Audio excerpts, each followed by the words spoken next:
ఒకవైపు కన్నబిడ్డ క్యాన్సర్తో హాస్పిటల్లో ఉంటే ఆ బిడ్డ ప్రాణాల్ని కాపాడడానికి కన్న తండ్రి రాత్రి పగలు కష్టపడుతుంటే అదే సమయంలో భార్య ఇంకొకరితో కలిసి తిరుగుతూ ఆ బిడ్డ చచ్చిపోతే బాగుండు అని కోరుకుంటే ఆ నరకం ఎలా ఉంటుందో తెలుసా?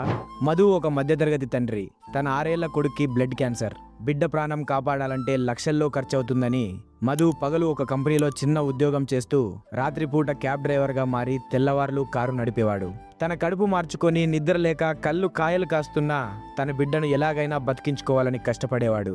కానీ అతని అందమైన భార్య లావణ్యకి మాత్రం ఆ జబ్బుపడ్డ బిడ్డంటే అసహ్యం.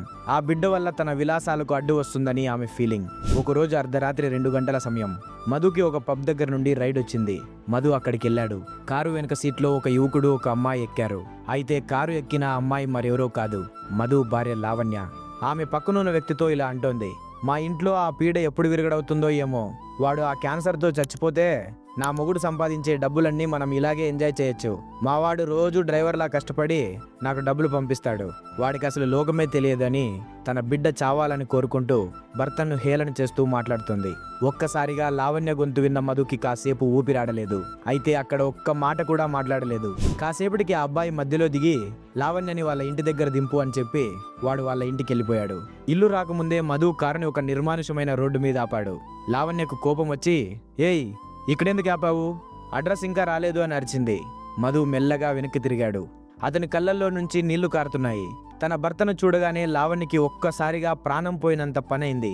మధు ఏడవలేదు, అరవలేదు. చాలా భారంగా, లావణ్య, వాడిని 9 నెలలు మోసి కన్నావు కదా. ఏ తల్లి తన బిడ్డ చావని కోరుకోదు, కానీ నువ్వు కోరుకున్నావు. ఈ క్షణం నుంచే వాడికి నువ్వు తల్లివి కాదు, వాడిని నేనే చూసుకుంటాను.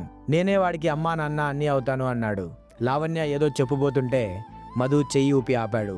ఇంకా చాలు లావణ్య, ఇదిగో ఇక్కడే దిగిపో. నీకు నచ్చిన వాడితో నీకు నచ్చిన లోకంలోకి వెళ్ళిపో. నా కొడుక్కి ఈ రోజు నుంచి తల్లి లేదు, నాకు భార్య లేదు అని చెప్పి ఆమెను ఆ రోడ్డు మీదే వదిలేసి కారును హాస్పిటల్ వైపు వేగంగా పోనిచ్చాడు. లావణ్య ఒంటరిగా ఆ చీకటి రోడ్డు మీద తను కోల్పోయిన బంగారు సంసారాన్ని తలుచుకుంటూ నిలబడిపోయింది. మిత్రులారా, రూపాయి కష్టపడి బిడ్డను కాపాడుకునే తండ్రి విలువ ఆ భార్యకు తెలియలేదు. స్వార్థం కోసం కన్న బిడ్డనే వద్దనుకునే ఇలాంటి మనుషులకి కాలమే బుద్ధి చెబుతుంది. ఈ వీడియోలో ఉన్న తండ్రి ఆవేదన మీకు నచ్చితే ఈ వీడియోని లైక్ చేసి కామెంట్ బాక్స్లో బెస్ట్ ఫాదర్ అని కామెంట్ చేయండి. మీ ఫ్రెండ్స్ అందరికీ ఈ వీడియోని షేర్ చేయండి. ఇలాంటి మరిన్ని ఎమోషనల్ స్టోరీస్ కోసం మన ఆరి ఛానల్ని ఇప్పుడే సబ్స్క్రైబ్ చేసుకోండి.